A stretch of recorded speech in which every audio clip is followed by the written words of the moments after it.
Hello everyone and welcome back. This video is titled Man Thinks Log is Caught on Boat, then realizes it's not a log at all. I've got a weird feeling about this one. When he first saw it floating on the lake, he thought it would be a log. But it wasn't. It was something that he had never encountered before in any of his fishing escapades. Now he had it on his boat, and his thoughts were racing, wondering what was he going to do now. He was in a dangerous situation, but after thinking for a while, he knew there was only one thing he could do. This story took place at Raystown Lake in Pennsylvania's Huntingdon County. Its protagonist is Brad Meck, a fisherman from the nearby town of Everett. He had spent countless evenings sailing and fishing on that lake, and he would usually go there when he wanted to relax and clear up his mind for a while. But on this occasion, the evening would be everything but relaxing for him. Brad knew that lake was like the palm of his hand. The reason why he went over there so often was that he knew it would seldom have any surprises for him. He liked the calm and quietness, which were only interrupted every now and then by the catch of some fish that had bit his bait. But that day would be different. Up until then, that day was going just like every other day he would spend at the lake. He didn't expect anything unusual to happen. He would just chill at his boat for a while, maybe catch some fish, maybe not, and then come back home. That's when he noticed something strange floating across the lake. He squinted his eyes, trying to get a clearer picture of what it was. It looked like a log, but it seemed to be moving. What could it be? Brad's boat kept getting closer and closer to the object, and the thing seemed to be moving towards the boat too. Before we continue, if you like this video, please like, comment, or subscribe. We'd greatly appreciate it. Now back to the video. When he had a chance to look at what he thought was a log from closer, he noticed something. Something that ruled out the possibility of it being just a log. That strange floating thing seemed to have fur on it. So it was probably an animal. Brad had never seen anything other than fish swimming around in that lake, so he wondered what it could be. Maybe it was an otter? He had never seen one of those in the lake and not even in the surrounding area.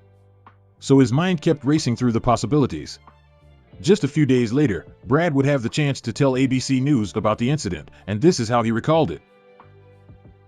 I saw it coming towards me. I thought it was just a beaver or something like that. But he was in for a surprise. What he thought was just a member of the indigenous aquatic wildlife would turn out to be something completely different. At that point, Brad was determined to not only find out what that floating thing or animal was, but also to take it out of the water and examine it closer.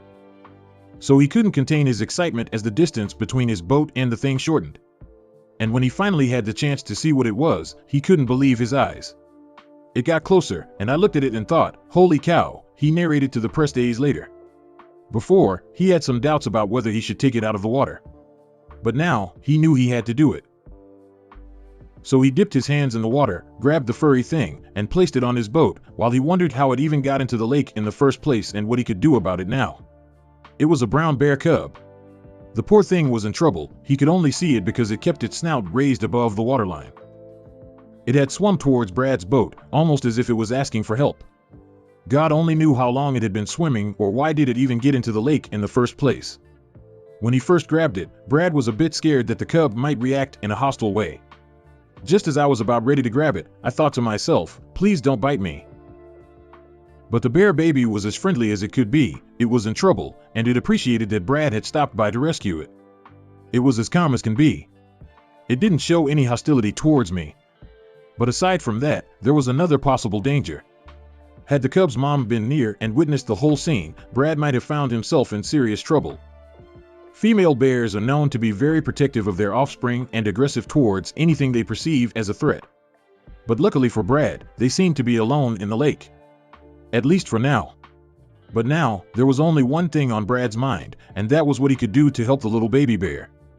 He looked around. Maybe its mom would be somewhere near. But there seemed to be no trace of life around the lake. It was only him and the tiny cub. So he wondered what he could do now to ensure that the little animal would be safe and sound. I saw the direction it was swimming in, and I kind of figured maybe the mom swam across first, Meck said. And because the baby was so little, it was struggling. I just figured she'd be up on the bank somewhere. So he decided to sail through the lake towards the woods and leave the baby cub there, hoping that it would eventually find its mom. And that's what he did.